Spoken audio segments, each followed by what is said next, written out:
तो आज की वीडियो में हम करेंगे डिवोर्स अंडर मुस्लिम लॉ। ठीक है, डिवोर्स को हम बोलते हैं तलाक। ठीक है, तलाक हमारे पास होते हैं 4 टाइप के।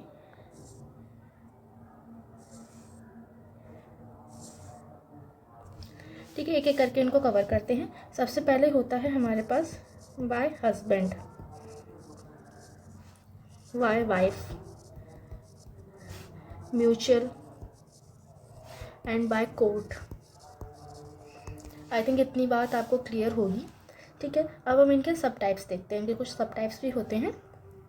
हस्बैंड के जो तलाक होते हैं उनको हम बोलते हैं तलाक उल सुन्नत।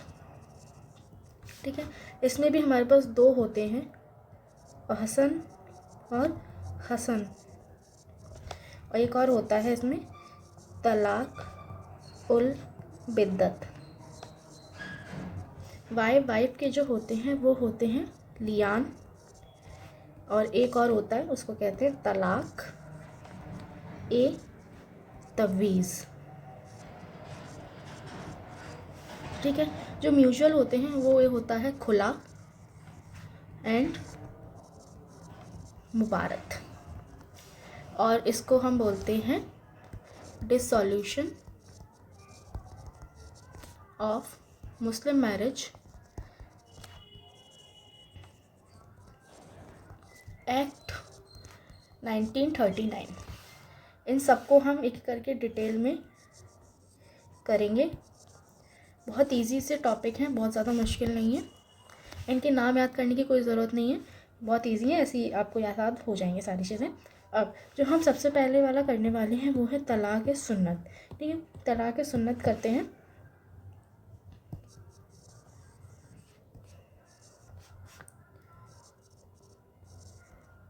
ठीक है, सुन्नत का जो मतलब होता है वो होता है गुड डील्स।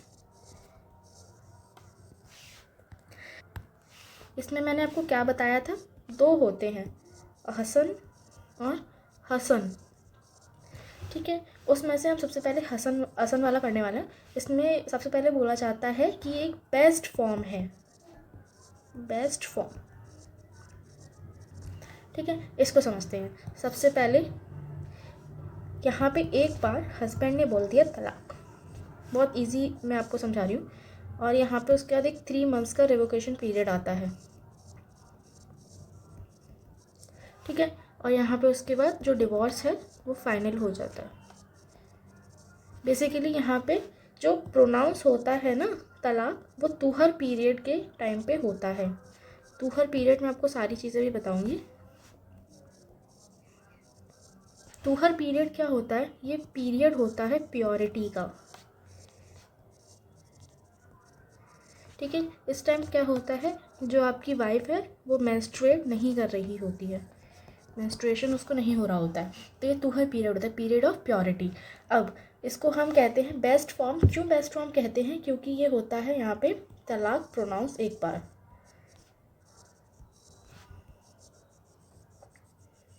ठीक है, ये बेस्ट फॉर्म होता है, एक बार प्रोनाउंस किया जाता है। यहाँ पे जब हस्बैंड ने एक बार तलाक बोल दिया तो उसके बाद 3 महीने तक आपकी शादी वैसी ही रहती है, या फिर ये कह लीजिए आपको शादी को सुधारने के लिए मौका मिलता है। ये जो पीरियड होता है ये 3 मंथ्स का होता है। उसके बाद डिवोर्स आपका फाइनल हो जाता है। प्रोनाउंस जब ये किया जाता है ये तलाक, ये तुहर पीरियड में किया जाता है, मतलब कि पीरियड ऑफ प्योरिटी में। ठीक है, इस टाइम क्या होता है, जो आपकी वाइफ होती है उसको पीरियड्स नहीं आ रहे होते हैं। अब हम करने वाले हैं अपना दूसरा फॉर्म हसन। हसन में क्या होता है, तलाक 3 टाइम्स प्रोनाउंस कर। मैं यहाँ पे आपको एक लाइन बना के यहाँ समझाती हूँ। यहाँ पे हम बात करेंगे हसन की। इसमें क्या होता है, जैसे कि आपने यहाँ पे एक बार बोल दिया तलाक। ठीक है, यहाँ पे उसके बाद आपका 1 मंथ का रेवोकेशन पीरियड होता है। ठीक है, उसके बाद आपने यहाँ पे दूसरी बार बोल दिया तलाक, फिर आपको यहाँ पे 1 मंथ का रेवोकेशन पीरियड मिलता है। उसके बाद जब आप तीसरी बार तलाक बोलोगे, इस टाइम पे आपका जो तलाक है वो फाइनल हो जाएगा। ठीक है, और ये जो इसमें टाइम मिल रहा होता है ये आपको बेसिकली शादी आपकी ठीक करने का एक मौका रहता है इसमें। और ये सब किस में बोले जाते हैं, तूहर पीरियड में बोले जाते हैं। आई होप आपको ये समझ आ रहा हो। तूहर पीरियड में सब बोले जाते हैं, ठीक है। ये हो गया, इसको हम गुड फॉर्म ही बोलते हैं, ये बेस्ट फॉर्म नहीं है। ये गुड फॉर्म इसलिए होता है क्योंकि यहाँ पे 3 टाइम्स तलाक बोलना पड़ता है, और यहाँ पर सिर्फ 1 टाइम बोलना पड़ता है, और यहाँ पे 3 टाइम्स बोलना पड़ता है, 1 2 3, ठीक है। अब हम नेक्स्ट करने वाले हैं तलाक उल बिद्दत, ठीक है। ये भी हमारा बहुत इम्पॉर्टेंट है, तलाक उल बिद्दत। बहुत ज़्यादा टफ नहीं है, ये बहुत इजी है। इनको हम ट्रिपल तलाक भी बोलते हैं। ट्रिपल तलाक आपने एक केस शायद सुना होगा, शायरा बानू का।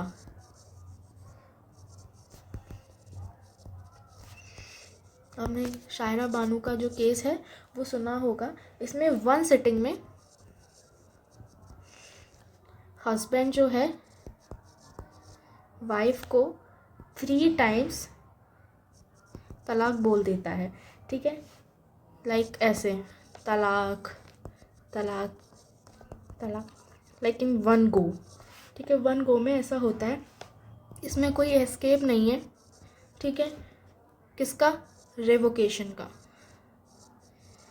आपको रेवोकेशन का कोई टाइम नहीं मिलता। आपने 3 बार तलाक बोला, आपकी शादी मैरिज हो जाएगी, ठीक है। यहाँ पे तूहर पीरियड भी इम्पॉर्टेंट नहीं है, ये एक इम्पॉर्टेंट पॉइंट है, मैं यहाँ लिख देती हूँ। तूहर में बोलो आप, ये इम्पॉर्टेंट नहीं है, ठीक है। बिल्कुल इम्पॉर्टेंट नहीं है। अगर आप ये तूहर में बोलते हो या फिर नहीं बोलते हो, कोई रेवोकेशन नहीं होता, और वापस लेने का भी इसमें कुछ भी नहीं है। और अब ये अनकॉन्स्टिट्यूशनल हो गया है। मैं इसको अलग पेन से लिखूँगी ताकि आपको याद रहे। ये अनकॉन्स्टिट्यूशनल हो गया, अब ये बैन कर दिया गया है। अब ये एक पनिशेबल ऑफेंस है, अब ऐसा नहीं कर सकते हैं, ठीक है। नेक्स्ट हम करेंगे, जो हमने यहाँ पे अपना ये वाला जो पोर्शन है ये कवर कर लिया है बाय हस्बैंड। इसमें हमने तलाकुल बिद्दत कर लिया है, मतलब ये वाला बिद्दत वाला कर लिया है, सुन्नत कर लिया, ऐसा ना हसन कर लिया। अब हम लियान करने वाले हैं, तलाकुल तवीज़ करेंगे। नीचे बढ़ते हैं अब, ठीक है। यहाँ पे मैं लिख देती हूँ बाय वाइफ। बाय वाइफ में हम कौन सा करेंगे? सबसे पहले लियान, ठीक है। इसमें क्या होता है, अगर हस्बैंड फॉल्स एक्यूजेशन लगाता है वाइफ के ऊपर ऑफ अडल्ट्री, अगर ऐसा है तो जो वाइफ है वो प्रूफ दे और अपना छुटकारा ले सकती है हस्बैंड से। और इसमें एक बहुत इंपॉर्टेंट पॉइंट लिख देती हूँ मैं, requires oath and court procedure, ठीक है। इसमें ऐसा होता है, अगर जो एक्यूजेशन है वो फॉल्स है तो वाइफ डिवोर्स मांग सकती है। अब जो नेक्स्ट तलाक हम करने वाले हैं वो है तलाक ए तवीज़। ये इम्पॉर्टेंट है, ये आपको थोड़ा समझना होगा। इसमें क्या होता है, आपको मैंने शादी के टाइम पे बताया था, मतलब निकाह के टाइम पे बताया था कि एक निकाह नामा तैयार किया जाता है,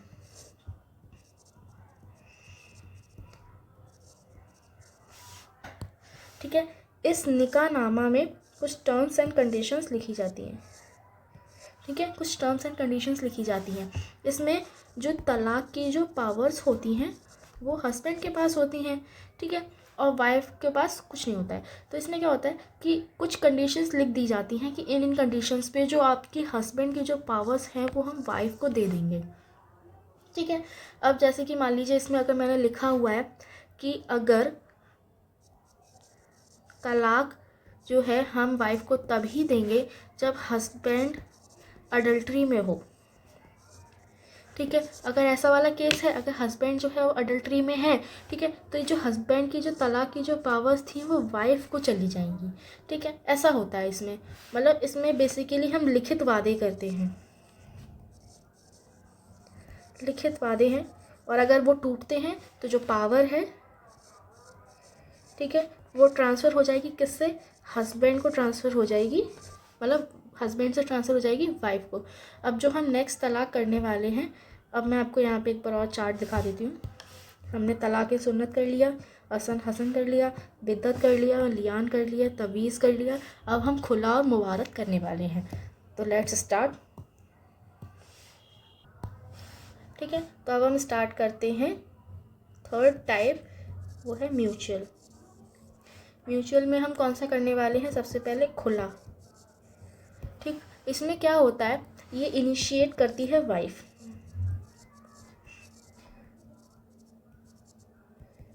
वाइफ इनिशिएटेड।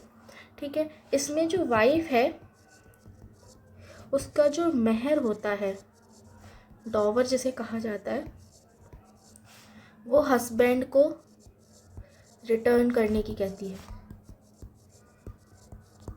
ठीक है, इसमें ऐसा होता है कि वाइफ जो है वो अपना डॉवर हस्बैंड को रिटर्न कर देती है। हस्बैंड के कंसेंट से उनका जो डिवोर्स है, यहाँ पे कंसेंट लिख देती हूँ नहीं तो कन्फ्यूजन होगा, डिवोर्स फाइनल हो जाता है। ये मैंने आपको एक चार्ट के थ्रू समझाया है। खुला होता है, वाइफ से इनिशिएट किया जाता है। इसमें जो वाइफ है उसको जो महर मिला होता है उसको रिटर्न कर देती है, किसको? हस्बैंड को।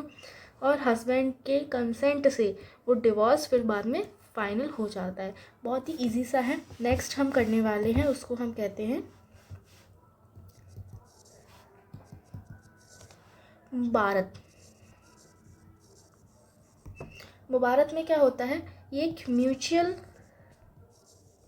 एग्रीमेंट होता है। ठीक है, और इसमें दोनों पार्टीज डिवोर्स चाहती हैं।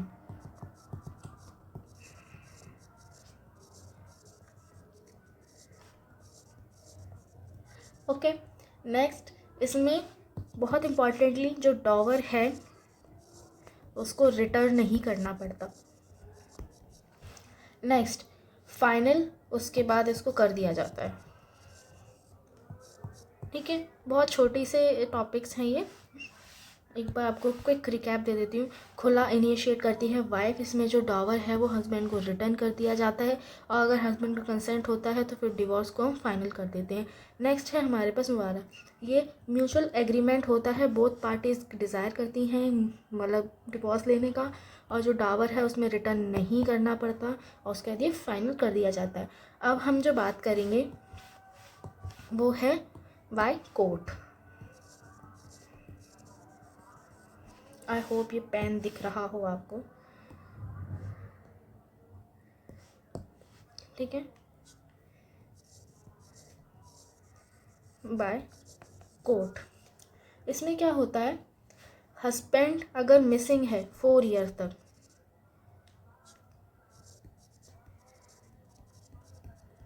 कौन? हस्बैंड। तो जो कोर्ट है वो कह देती है कि आप डिवोर्स ले सकते हो। ठीक है, उसके बाद अगर 2 साल तक अपनी वाइफ को मेंटेन नहीं कर पा रहा है तो कोर्ट कह देती है कि आप ले सकते हो। ठीक है, हस्बैंड अगर उसको सज़ा हो जाती है 7 साल या फिर ज़्यादा की तो डिवोर्स हो सकता है। अगर हस्बैंड इम्पोर्टेंस है, ठीक है, मतलब कि अगर वो चाइल्ड करने की कैपेसिटी में नहीं है, ठीक है, इम्पोर्टेंट है, तो उसको कह सकते हैं। अगर क्रूएलिटी कर रहा है तो, ठीक है, फोर्स मैरिज है तो, उसके बाद हस्बैंड जो है उसको लेप्रोसी है, ठीक है, तो लेकिन अब ये क्योरेबल है, तो ये मैंने आपको शायद हिंदू लॉ में बता रखा है। तो लेप्रोसी वाला जो अब टर्म है वो कैंसिल कर दिया गया है, मतलब इसके थ्रू अब आप डिवोर्स नहीं ले सकते हो। ठीक है, अगर कोर्ट ने मतलब आपका जो डिवोर्स है वो जुडिकली ग्रांटेड है तो ऑफ कोर्स आप ले सकते हैं। तो यहाँ पे हमने पूरा का पूरा अपना तलाक कर लिया है। बहुत छोटा सा टॉपिक था तलाक का। इसमें हम एक बार क्विक रिकैप कर लेते हैं। तलाक होता है भाई, हस्बैंड होता है, असन हसन होता है, इसमें एक टाइम तलाक बोला जाता है, उसमें 3 टाइम बोला जाता है। ये ट्रिपल तलाक होता है, इसमें अब ये अनकॉन्स्टिट्यूशनल हो गया है, तो अब ये नहीं माना जाता है। लियान में क्या होता है कि आपकी वाइफ इनिशिएट करती है, ठीक है। तवीज़ में आपको तवीज़ वाला वाइफ इनिशिएट करती है, और ये वाला, इसमें अगर आपको फॉल्स एक्यूजेशन होता है वाइफ के ऊपर तो वो जाके कोर्ट में ले सकती है। खुला मुबारत कर लिया हमने, डिसोल्यूशन कर लिया। अब हम जो बात करने वाले हैं वो है हमारा मेंटेनेंस अंडर मुस्लिम लॉ। तो मेंटेनेंस कर लेते हैं सबसे पहले।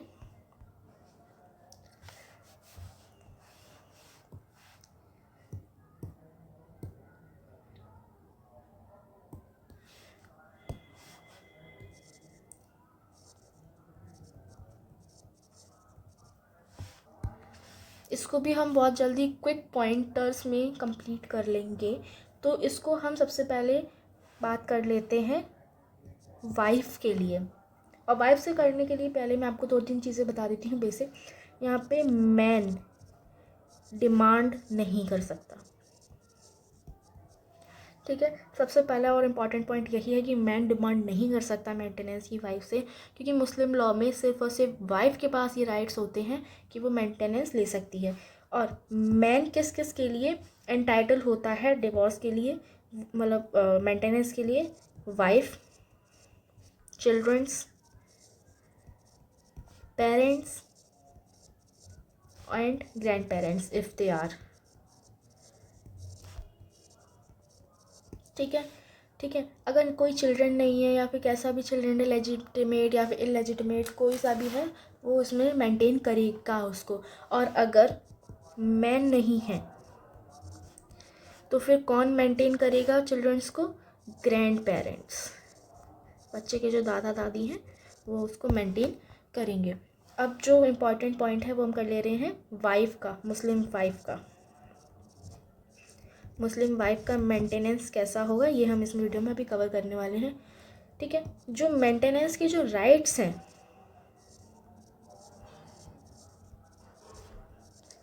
ठीक है, वो एब्सोल्यूट होते हैं। अगर उसे तलाक मिला है तो वो बहुत ज़्यादा उसके पास राइट्स हैं कि वो अपना ले सकती है मेंटेनेंस, ठीक है। अगर जो मैन है वो फाइनेंशियली गुड कंडीशंस में नहीं है तो भी उसको मेंटेन रिक्वायर्स, ठीक है। अब हम बात करेंगे क्वांटम ऑफ मेंटेनेंस, बहुत इम्पॉर्टेंट टॉपिक है।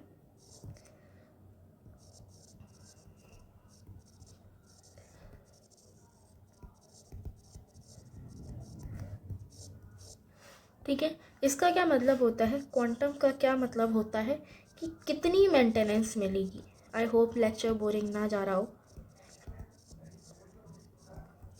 कितनी मेंटेनेंस मिलेगी, ठीक है। इसमें कोई भी प्रेस्क्राइब नहीं होता, सब कोर्ट डिसाइड करती है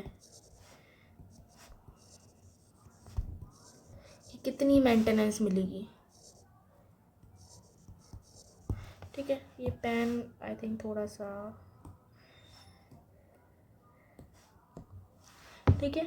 और इसमें कोर्ट के ऊपर होता है कि वाइफ और हस्बैंड की क्या क्या कंडीशंस हैं, ठीक है। कंडीशंस चेक करती है कोर्ट और उसके बाद ये सब डिसाइड कर लिया जाता है। नेक्स्ट पॉइंट जो हम बात करेंगे वो, अगर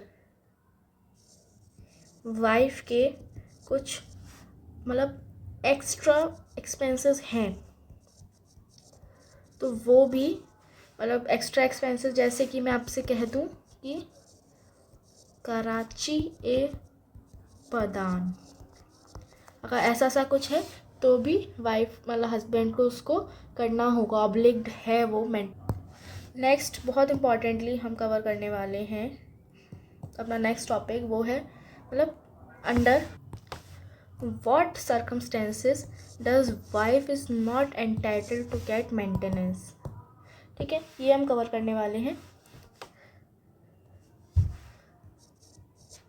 सबसे पहले है कि अगर प्यूबर्टी उसने अटेन नहीं की है,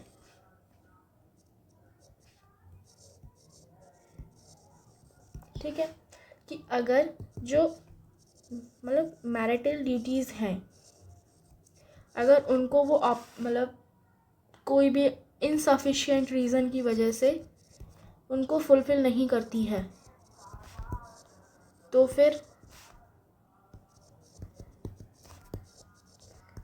वो मेंटेनेंस नहीं डिमांड कर सकती, ठीक है। नेक्स्ट है, अगर वो डिसऑबे करती है हस्बैंड को, डिसऑबे कैसे, रीज़नेबल होना चाहिए, अगर रीज़नेबल नहीं है तो फिर वो, अगर वो ऐसा करती है तो वो मेंटेनेंस नहीं डिमांड कर सकती, ठीक है। नेक्स्ट पॉइंट है कि हस्बैंड के क्या क्या फॉल्ट होते हैं, हस्बैंड के फॉल्ट्स कर लेते हैं कि किस किस कंडीशंस में वो फॉल्टी है।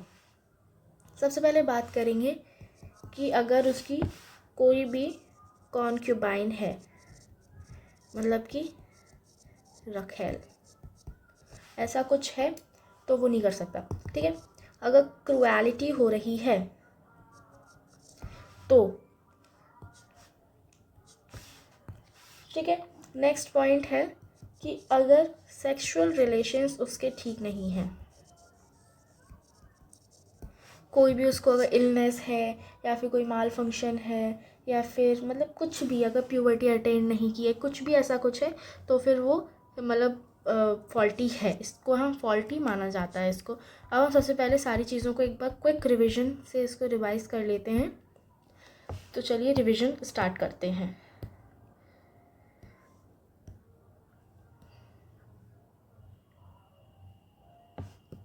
ठीक है, तलाक हमने आज कवर किया, ठीक है। तलाक में क्या है, हस्बैंड वाइफ म्यूचुअल और बाय कोर्ट 4 टाइप के होते हैं। सुन्नत होता है असन और हसन, बिद्दत, लियान, तवीज़, खुला, मुबारक। इनको डिटेल में कर लेते हैं एक बार फटाफट। जो असन होता है उसमें इसको बेस्ट फॉर्म बोला जाता है, इसमें तलाक जो है सिर्फ 1 टाइम प्रोनाउंस किया जाता है, इसमें 3 मंथ का रिवोकेशन पीरियड मांगा जाता है, ठीक है। तुहर पीरियड क्या होता है, पीरियड ऑफ प्रियोरिटी माना जाता है, उसका हम असन की बात करेंगे, इसको सिर्फ गुड फॉर्म बोला जाता है, ठीक है। और इसमें जो तलाक होता है और जितना भी तलाक 3 बार बोला जाता है वो सब तुहर पीरियड में बोला जाता है, ठीक है। अब बात करेंगे तलाकुल बिद्दत की, ट्रिपल तलाक है, शायरा बानो केस में आपने देखा है इसको, 1 सेटिंग में 3 बार तलाक बोलना होता है, कोई भी एस्केप नहीं है। उसके बाद तुहर इसमें इंपॉर्टेंट नहीं है और भी कोई भी लागू नहीं होता, अभी मतलब अनकॉन्स्टिट्यूशनल हो गया है। भाई वाइफ से हम बात करेंगे, लियान में फॉल्स एक्यूजेशन लगाया जाता है अडल्ट्री का, किसके ऊपर, वाइफ के ऊपर, ठीक है। इसमें एक ओथ रिक्वायर करनी होती है वाइफ को और कोर्ट के प्रोसीजर के थ्रू उसको डिवोर्स मिल जाता है। उसके बाद हम करेंगे तलाकुल तवीज़, इसमें जो निकाहनामा के टाइम पे जो भी उसको कस्में वादे मतलब उसमें लिखी होती हैं, जो लिखित वादे किए जाते हैं, वो सारे अगर फुलफिल नहीं हो रहे हैं तो जितनी भी पावर्स तलाक के हस्बैंड के पास हैं वो वाइफ के पास ट्रांसफ़र हो जाती हैं। उसके बाद हम म्यूचुअल की बात करेंगे, जो इसमें हम खुला सबसे पहले करेंगे कि खुला इनिशिएटेड करती है वाइफ, ठीक है। इसमें क्या होता है, जो मेहर होता है उसको रिटर्न करना होता है किसको, हस्बैंड को, अगर हस्बैंड का कंसेंट है तो डिवोर्स भी फाइनल हो जाता है। उसके बाद मुबारक करेंगे, म्यूचुअल एग्रीमेंट होता है, बोथ पार्टी डिसाइड करती हैं, डावर रिटर्न नहीं करना होता, उसके बाद ये फाइनल हो जाता है।